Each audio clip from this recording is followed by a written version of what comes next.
দেখেন, আসসালামু আলাইকুম। আজকে এই যে পোয়া মাছ দিয়ে মিষ্টি কুমড়োর শাক আর আলু দিয়ে রান্না করবো। আপনারা দেখতে থাকুন।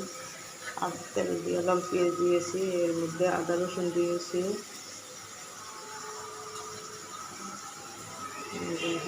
পরে একটু পানি দিয়ে দিলাম, দিয়ে দিয়ে দিচ্ছি।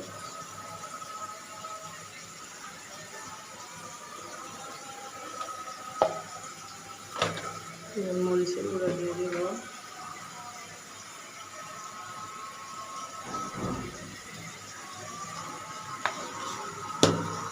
লবণ দিয়ে দিব,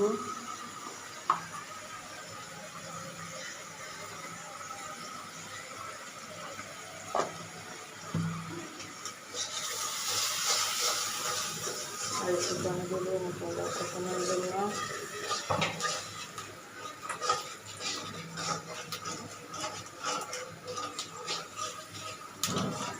মশলাটা কষানো হয়ে আসলে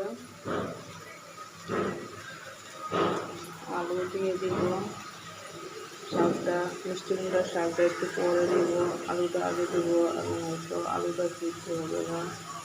আলুটা একটু কষানো হয়ে আসলে পরে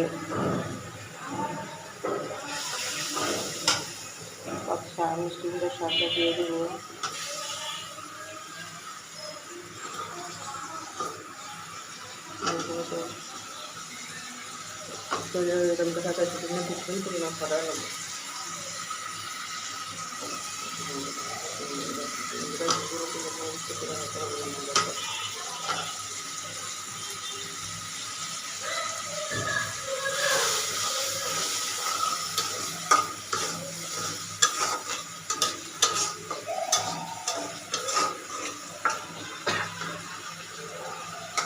আলুটা কষানো হোক, আলুটা কষানো হওয়ার পর কষানো দিয়েছি, এটা হওয়ার পরে শাকটা দেবো, এখন ঢেকে রাখবো, আলুটা সিদ্ধ আসবে বলতে। আর যে চিপের মধ্যে দিয়েছি চিচিঙ্গা, এটাকেও ভাজি করবো। এটা ভাত থেকে দিয়ে দিয়েছি সিদ্ধ করার জন্য।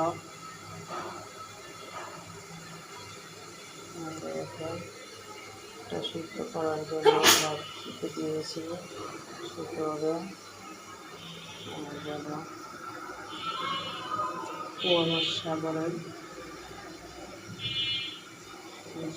পোয়া মাছ দিয়ে মিষ্টি কুমড়ার শাকের পাতা দিয়ে এই আলুগুলা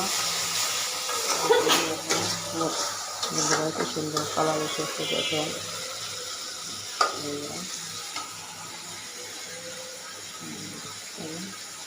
তেলটা ছেড়ে আসছে, এবার আমরা পাতাগুলো দিয়ে দেবো।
জালে চিচিঙ্গাগুলো সব দিতে দিয়েছে, সব দিয়ে হয়ে যেতেছে। তারপরে ছেঁকে নেব, ছেঁকে নেওয়ার পরে ওদেরকে আমরা পেঁয়াজ রসুন মরিচ তেল দিয়ে ভেজে নেব। এগুলো হইতে থাক, আপনারা আমার সাথে থাকুন, দেখতে থাকুন, বাকি পর্ব। বাকি অংশগুলো আমাদের দেখান। কালারটা মাশাআল্লাহ বসেছেন খোয়া মাই দিয়ে এই মিষ্টি কুমড়ার আগাটা শাকগুলো দিয়ে রান্না করবো। দেখেন কত সুন্দর কালার।